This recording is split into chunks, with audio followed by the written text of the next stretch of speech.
9 ತಿಂಗಳಿನಿಂದ ಅಂತರಿಕ್ಷದಲ್ಲೇ ಸಿಲುಕಿಕೊಂಡಿರತಕ್ಕಂತಹ NASA ಗಗನಯಾನಿಗಳಾದ Sunita Williams ಹಾಗೂ berry Wilmore ಕೊನೆಗೂ ಭೂಮಿಗೆ ಮರಳುತ್ತಾ ಇದ್ದಾರಂತೆ. ಹೌದು, ಈ ಕುರಿತು ಮಾಹಿತಿ ನೀಡಿರತಕ್ಕಂತಹ ನಾಸಾ ಇದೇ ಮಾರ್ಚ್ 16ರಂದು ಇಬ್ಬರು ಗಗನಯಾತ್ರಿಗಳನ್ನ ಸುರಕ್ಷಿತವಾಗಿ ಭೂಮಿಗೆ ಮರಳಿ ಕರೆತರಲಾಗುತ್ತೆ ಅಂತ ಸ್ಪಷ್ಟನೆ ಪಡಿಸಿದೆ.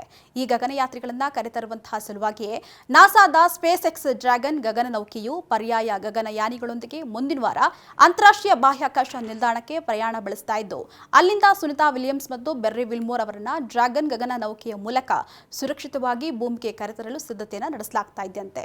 ಅಂದಹಾಗೆ ಈ ಗಗನಯಾತ್ರಿಗಳನ್ನ ಕೇವಲ 10 ದಿನಗಳ ಅವಧಿಗೆ IISSಗೆ ಕಳುಹಿಸಲಾಗಿತ್ತು. ಆದರೆ ಸುನಿತಾ ವಿಲಿಯಮ್ಸ್ ಮತ್ತು ಬೆರ್ರಿ ವಿಲ್ಮೋರ್ ಇರುವಂತಹ ಬೋಯಿಂಗ್ ಸ್ಟಾರ್ ಲೈನರ್ ಬಾಹ್ಯಾಕಾಶ ನೌಕೆಯಲ್ಲಿ ಕಂಡುಬಂದಂತಹ ತಾಂತ್ರಿಕ ದೋಷದಿಂದಾಗಿ ಇದುವರೆಗೂ ಕೂಡ ಅಲ್ಲೇ ಉಳ್ಕೊಂಡಿದ್ದಾರೆ.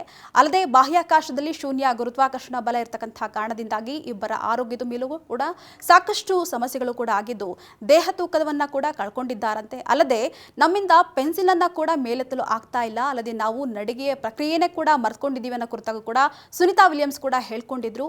ಇದು ಕೂಡ ಒಂದು ರೀತಿಗೆ ಆತಂಕವನ್ನ ಕೂಡ ಸೃಷ್ಟಿಸಿತ್ತು. ಇದೀಗ 4 ಜನ ಗಗನಯಾತ್ರಿಗಳೊಂದಿಗೆ ಸ್ಪೇಸ್ ಎಕ್ಸ್ಪ್ಲೋ 9 ಕಾರ್ಯಾಚರಣೆಯಲ್ಲಿ ಅಂತಾರಾಷ್ಟ್ರೀಯ ಬಾಹ್ಯಾಕಾಶ ನಿಲ್ದಾಣಕ್ಕೆ ಕಳುಹಿಸಲಾಗ್ತಾ ಇದ್ದು, ಮಾರ್ಚ್ 16ರಂದು ಸುನಿತಾ ವಿಲಿಯಮ್ಸ್, ಬೆರ್ರಿ ವಿಲ್ಮೋರ್ ಸೇರಿದಂತೆ 4 ಗಗನಯಾತ್ರಿಗಳು ಒಟ್ಟಿಗೆ ಭೂಮಿಗೆ ಹಿಂತಿರುಗಲಿದ್ದಾರಂತೆ.